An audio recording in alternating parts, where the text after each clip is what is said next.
Salam pemirsa, berjumpa lagi dalam pembahasan amanat kepada orang muda yang dituliskan oleh Nyonya Ellen G. White. Pasalnya yang ke-35, mengendalikan diri sendiri. Barang siapa yang menahankan nafsunya itu lebih besar daripada seorang pahlawan, dan orang yang memerintahkan hatinya sendiri itu lebih besar daripada orang yang mengalahkan sebuah negeri. Dia sudah mengalahkan dirinya. Musuh yang terkuat yang harus dihadapi manusia. Bukti kebesaran yang tertinggi pada seorang Kristen yaitu memerintah diri sendiri. Seorang yang dapat berdiri dengan tidak tergoncang di tengah-tengah hinaan yang seperti angin keras, yaitu seorang pahlawan Tuhan. Memerintahkan roh yaitu menaklukkan diri bahwa pemerintahan, menolak kejahatan, mengatur tiap-tiap perkataan dan perbuatan dengan ukuran kebenaran Tuhan yang besar itu. Seorang yang sudah mengetahui bagaimana memerintah rohnya akan mengatasi segala pandangan rendah, penolakan kasar yang saban hari dapat menghantam kita, dan semuanya ini akan tidak lagi mendatangkan kemurahan atas semangatnya. Adalah maksud Tuhan supaya kuasa yang merajai akal budi yang disucikan diperintahkan oleh karunia surga akan memerintahkan hidup segala bangsa manusia. Seorang yang memerintahkan rohnya berarti mempunyai kuasa ini. Jadi kita harus bisa mengendalikan diri kita, ya, mengendalikan diri kita dari hawa nafsu, mengendalikan diri kita dengan apa? Dengan makanan, mengendalikan diri kita dengan cara berpakaian kita dan lain sebagainya. Kita harus bisa mengendalikan diri kita dengan apa? Dengan tuntunan Tuhan. Oleh sebab itu, biarlah kita apa? Terus minta kepada Tuhan, ya. Selalu berdoa kepada Tuhan dan meminta akan tuntunannya dari hari ke hari, sehingga biarlah kehendak Tuhan yang jadi di dalam kehidupan kita. Kuasa pemerintahan diri sendiri.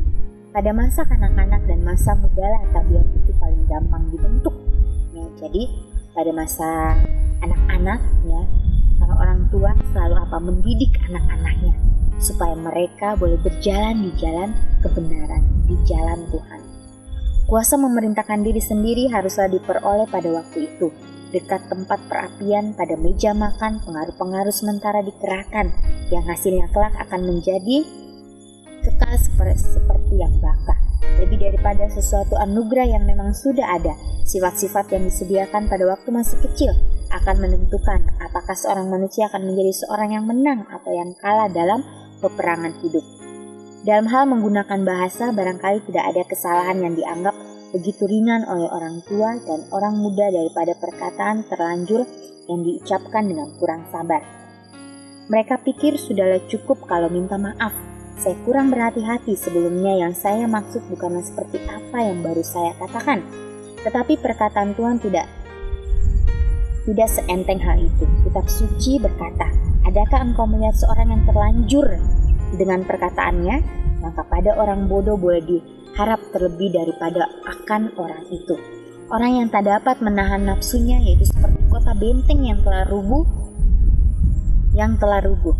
Bagian yang tersebar dari kericuhan hidup, kepedihan hati, kejengkelan adalah disebabkan oleh perangai yang tidak ditaklukkan dalam sekejap mata. Dapat ditaklukkan satu kejahatan yang tidak dapat dihilangkan oleh pertobatan seumur hidup. Betapa banyak hati yang sudah dihancurkan, persahabatan yang diceraikan, kehidupan yang dirusakkan oleh perkataan yang bengis, yang tidak dipikir panjang, yang justru datang dari orang yang dapat membawa pertolongan dan kesembuhan. Jadi baiklah kita berhati-hati dalam dalam perkataan kita, dalam pembicaraan kita. Ya, tidak ada perkataan yang terlanjur. Untuk itu biarlah kita menahan diri kita dari setiap perkataan-perkataan yang tidak baik. Ya, sehingga jangan ada penyesalan. Nah, penyesalan itu memang datangnya dari belakang. Untuk itu, bila mana kita tidak mau penyesalan dalam kehidupan kita, biarlah kita minta tuntunan kuasa Tuhan. Sehingga apa yang kita katakan, apa yang kita pikirkan, dan apa yang kita lakukan, biarlah itu sesuai dengan kehendak Tuhan. Biarlah kita memikirkan ke depannya, ya, memikirkan ke depannya apa yang terjadi. Pekerjaan yang keterlaluan kadang-kadang mendatangkan hilangnya pengendalian diri sendiri. Tapi Tuhan tidak pernah memaksa supaya cepat-cepat dengan menimbulkan huru-hara. Banyak orang mengumpulkan ke atas baunya berbagai beban yang Bapa yang berkasihan dalam surga itu tidak pernah serahkan kepada mereka. Segala kewajiban yang Dia tidak pernah maksudkan supaya dilakukan oleh mereka itu datang menyusul satu sama lain dengan kecepatan yang luar biasa. Tuhan ingin supaya kita merasa bahwa kita tidak memuliakan nama Tuhan apabila kita mengambil begitu banyak beban, sehingga kita mempunyai terlalu banyak pekerjaan dan setelah menjadi capek hati dan capek otak, kita menjadi sebal dan jengkel serta marah-marah. Kita hanya memikul kewajiban-kewajiban yang Tuhan berikan kepada kita, percaya kepadanya, dan dengan demikian memelihara hati kita tetap suci, manis, dan lemah lembut. Ya, jadi Tuhan ingin supaya kita merasakan bahwa kita tidak memuliakan diri kita sendiri, baiklah kita memuliakan akan nama Tuhan. Apabila kita mengambil begitu banyak beban di dalam kehidupan kita, mungkin pada saat kita capek, pada saat kita marah-marah, pada saat kita capek hati atau capek pikiran, pada saat kita merasa jengkel atau merasa sebal, biarlah kita menyerahkan itu kepada Tuhan. Dan jangan sampai setan masuk di dalam setiap kehidupan kita. Ya, setan selalu melihat celah-celah kecil dan dia akan masuk untuk apa? Menjatuhkan setiap umat-umat Tuhan. Biarlah kita selalu memelihara hati kita tetap suci, manis, dan lemah lembut. Itulah karakter daripada Yesus. Memerintahkan semangat adalah satu kuasa ajaib dalam berdiam diri. Apabila perkataan yang terburu nafsu diucapkan kepadamu, janganlah ucapkan perkataan yang seperti itu pula. Perkataan yang diucapkan kepada seorang yang lagi marah biasanya berlaku sebagai cambuk, menyebabkan kemarahannya itu makin lebih hebat lagi. Tetapi kemarahan yang dihadapi dengan kekalaman akan menundukkannya dengan sendirinya. Biarlah orang Kristen itu mengekang lidahnya dengan ketetapan hati yang teguh, tidak akan mengucapkan perkataan yang bengis dan terburu nafsu. Dengan lidah yang terkekang, dia dapat menang dalam segala pencobaan kesabaran dari mana dia ditentukan harus berjalan. Dengan kekuatannya sendiri, manusia tidak dapat memerintahkan semangatnya. Akan tetapi, oleh Kristus dia dapat mengendalikan dirinya sendiri. Dalam kekuatan Tuhan, dia dapat menaklukkan segala pikiran dan perkataannya kepada kehendak Tuhan. Agama Kristus menaklukkan rayuan hati ke bawah pengendalian akal budi dan mendatangkan tata tertib kepada lidah. Jadi bila mana kita melatih kehidupan kita untuk mempunyai roh kerendahan hati, mempunyai roh kelemah lembutan, mempunyai roh kesabaran, maka perkataan kita akan dituntun ya untuk berkata sesuai dengan kehendak Tuhan. Ya, seringkali bila mana kita marah kepada orang lain, bila mana kita kesal atau jengkel kepada orang lain, maka kata-kata kasar kita akan keluar. Untuk itu bila mana kita mempunyai roh kerendahan hati, mengasihi satu dengan yang lain, biarlah kita berkata-kata dengan penuh lemah lembut.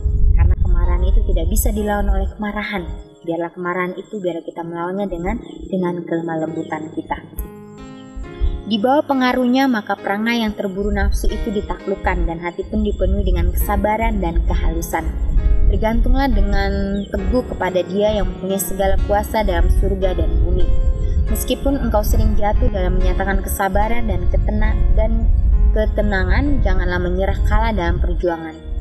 Tetapkanlah hatimu sekali lagi dan sekali ini lebih teguh, supaya berlaku sabar di bawah segala macam provokasi. Dan jangan sekali-sekali lepaskan pandangan dari teladanmu yang di surga. Tiada maaf untuk berbuat dosa. Alat yang dipakai oleh penggoda itu tidak boleh dijadikan sebagai satu maaf terhadap satu perbuatan yang salah. Setan merasa gembira sekali apabila ia mendengar orang-orang yang mengaku dirinya pengikut-pengikut Kristus mengadakan maaf terhadap cacat dalam tabiatnya.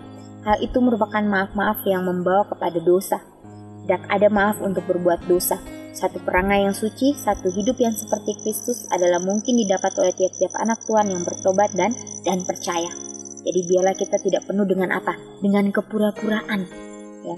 Tidak penuh dengan dengan hal-hal yang yang tidak nyata. Ya, biarlah kita hidup di dunia yang penuh dengan tantangan ini. Dunia yang pada akhirnya akan binasa ini, biarlah kita menyerahkan kehidupan kita kepada Tuhan. Jangan sampai kita berpura-pura di dalam kehidupan kita, karena itu adalah pekerjaan si iblis. Si iblis sangat senang sekali bila mana kita hidup dalam kepura-puraan. Ya, biarlah kita hidup di dunia yang nyata ini dengan penuh dengan penuh tanggung jawab. Biarlah kita selalu bersyukur dengan apa yang ada di dalam kehidupan kita. Ya, terus berpegang teguh pada firman Tuhan dan selalu tekun berdoa, karena itulah alat untuk kita melawan si iblis. Bila mana kita sudah mengetahui bahwa hal tersebut jahat, jangan kita melangkah ke tempat yang jahat itu. Baiklah kita berbelok dari tempat yang jahat ke tempat yang baik. Oleh sebab itu terus mengandalkan Tuhan di dalam kehidupan kita, sehingga kita boleh mendapatkan hidup yang kekal di dalam kerajaan surga. Dan juga biarlah bila mana kita ingin menjadi pelayan Tuhan, biarlah kita meminta Tuhan, hari ini saya ingin melayani Engkau. Apa yang harus saya lakukan untuk melayani Engkau hari ini? Minta Tuhan, dan Tuhan akan berikan itu. Ya, dan biarlah segala apapun yang kita lakukan di dalam dunia ini, minta Tuhan untuk Untuk membuang akan dosa-dosa di dalam kehidupan kita. Ya, sehingga kita pun akan menjadi terang-terang kecil. Kita akan menjadi pembawa obor kemenangan untuk orang lain, untuk sesama kita. Kita dulu yang harus dilatih. Dan biarlah kita juga mempunyai semangat yang berasal dari Yesus. Kiranya Tuhan memberkati.